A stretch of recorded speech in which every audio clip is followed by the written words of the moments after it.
Oh my God, हे काय? कुठे चाललास? ऑफिसला. डोकं फिरलंय का तुझं? मला बोर झाले घरी बसून बसून मॉम.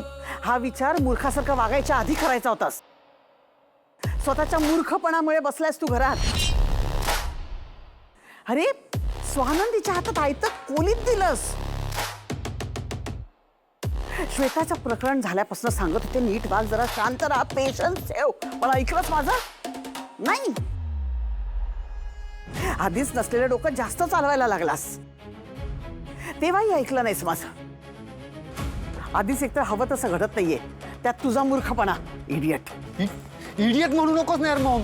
काय झालं काय तुला चिडायला एवढं? चिडू नको तर काय तुझी पूजा करू? आणि आता तर काय महाराणी किचन मध्ये अजिबात पाऊल ठेवणार नाहीये. दादा स्टाफ वाढवतोय. अंशू तुला सांगते, तिची आई आणि ती मिळून आहेत ना या घरावर राज्य करणार आहे. आणि आपल्याला टाटा बाय बाय. मूर्खासारखं बोलू नकोस हा. सॉरी म्हण. मम्मा मी फक्त सॉरी म्हण. Okay sorry. ही गोष्ट कधी विसरू नका तुम्ही दोघेही. माझी जागा मी त्या दोघींना कधीही घेऊ देणार नाही. ह्या घरावर राज्य मीच करणार. एकदा हारले म्हणून गप्प नाही बसणार.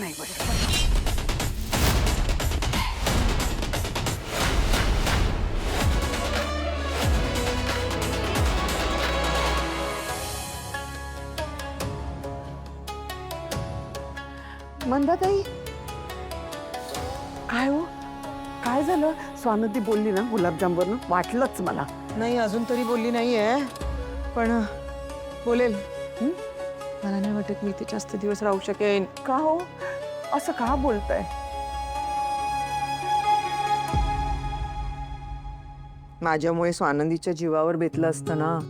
मी हट्ट केला तिच्याकडे गुलाबजाम कर. आता ती गुलाबजाम करायला गेली आणि तिच्या तेलाने भाजलं असतं ते.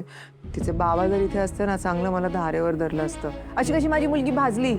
अक्कल आहे का तुला? मूर्ख आहेस का तू? कळत नाही का तुला? असं भरपूर बोलले असते. ह्याच्यापेक्षा पण अजून जास्त बोलले असते. एवढं? अरे बापरे. पण मी म्हणते यात तुमची काय चूक आहे ना? पण स्वानंदी वाचली ना, जावयानी वाचवलं, तिला काही झालं नाही. जावयानी वाचवलं हो, पण माझ्या मनामध्ये अपराधीपणाची भावना निर्माण झाली ना, ती काय जाणार आहे का अशीच? जाऊच देणार नाही. आमच्याकडे माणसं अशी सहजासहजी सोडत नाहीत. नाही, याची कल्पना आहे हो मला. आता माझ्याकडनं पण एवढी मोठी चूक झाली, पण तुम्ही सोडून दिलत की नाही? हा, मी तर म्हणते माणूस चुकतो, म्हणजे चुकतो तोच माणूस. माणूस चुकतो हे आमच्या घरात मान्य नाहीये. माणूस कसं काय चुकतो? माणूस चुकूच शकत नाही. आणि जर का माणूस चुकला तर त्याला 100 वेळा 1000 वेळा अपराधीपणाची भावना त्याच्यामध्ये अशी मूर्ते लोणच्यासारखी एवढं बोलतात आणि मग त्याच्यावरती असं शिक्कामोर्तब करतात. तू गुन्हा केलायस, तुला शिक्षा द्यायलाच हवी. मग शिक्षा होते. हो हो बाई, अशी शिक्षा मी बघितली आहे. तुमच्या घरी पण असंच करतात? नाही, आधी असं व्हायचं नाही, पण स्वानंदी घरी आल्यापासून बघितली आहे मी शिक्षा. हो ना? हो ना. सगळे असे तुमच्यासारखे साधे, निर्मळ, मोकळ्या मनाचे नसतात ना. म्हणजे मी तर म्हणते, पाणी कसं असतं, पाण्यात कुठलाही रंग मिसळावा, अगदी मिसळून जातो. तशा तुम्ही आहात. तुमच्या चेहऱ्यावर दिसतंय. तुम्ही ना म्हणतात तुम्ही खूप दुःख सोसलंय. या पृथ्वीवरती फक्त एकच बाई आहे जी माझं दुःख समजू शकते. म्हणून तर मला तुमच्यासाठी ना खूप काहीतरी करावंसं वाटतं.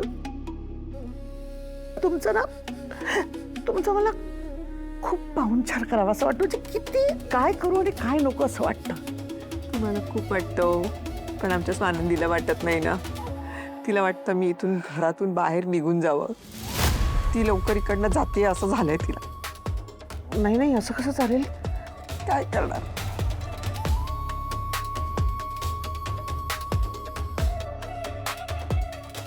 एक आयडिया आहे.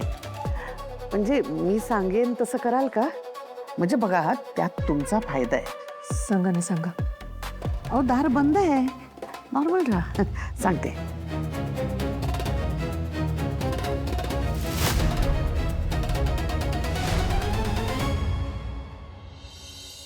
देशपांडे सर, ॲक्च्युली माझी सॅलरी अजून क्रेडिट झाली नाही हो. होईल होईल. तुम्ही गेल्या 2 महिन्यापासून हेच सांगताय मला. रोहन, मी आधीच सांगितलंय माझ्याकडे काही अपडेट नाहीये. मला काही कळालं की मी लगेच सांगेन. ओके सर, पण तुम्हाला कोणाकडून कळणार आहे? आपल्या कंपनीच्या ओनरकडून. हे बघ, माझीही सॅलरी झाली नाहीये. रोहन, मार्केटची कंडिशन तू बघतोयस. जगात युद्ध सुरू आहे. सर पण युद्ध तर आता सुरू आहे ना. अहो माझी सॅलरी गेल्या 2 महिन्यापासून क्रेडिट झाली नाहीये. त्याचं कारण काय आहे? सर किती वाट बघायची आम्ही? समजून घ्या ना मला प्लीज. सर आमचेही काही कॅल्क्युलेशन्स आहेत. EMI पेंडिंग आहेत, बिल्स ड्यू आहेत.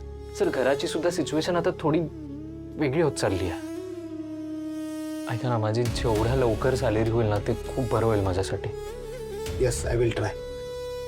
थँक्यू.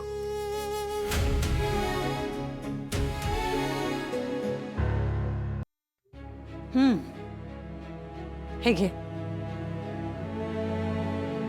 तू माझ्यासाठी गुलाबजाम केलंस, थँक्यू. तू चिडली असेल ना माझ्यावर?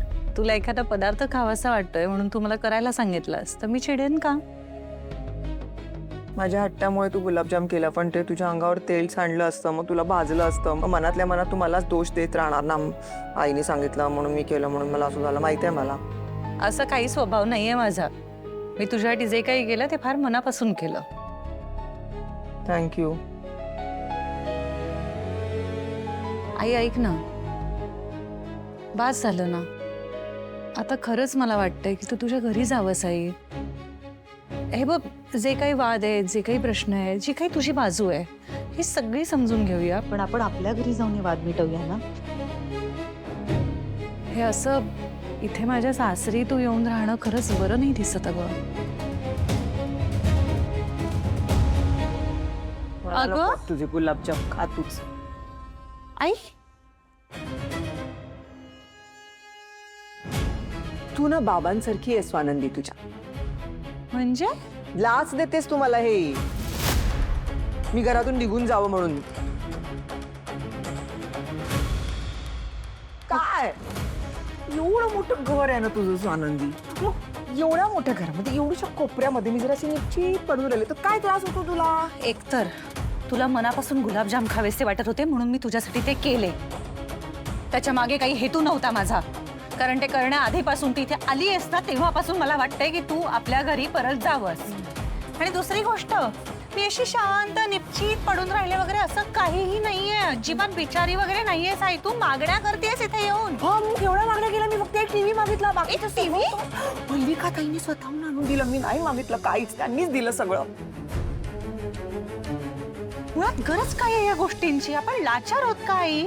आपल्याला हवं तेवढं आणि पुरेसं देवाने दिलंय आपल्याला. काकू कुठल्या गोष्टीतून काय वागू शकतात, त्याच्या मागे त्यांचे हेतू काय असतात हे सगळं तुला माहितीये. तरी त्या देत आहेत आणि तू घेतेस त्यांच्याकडून गोष्टी.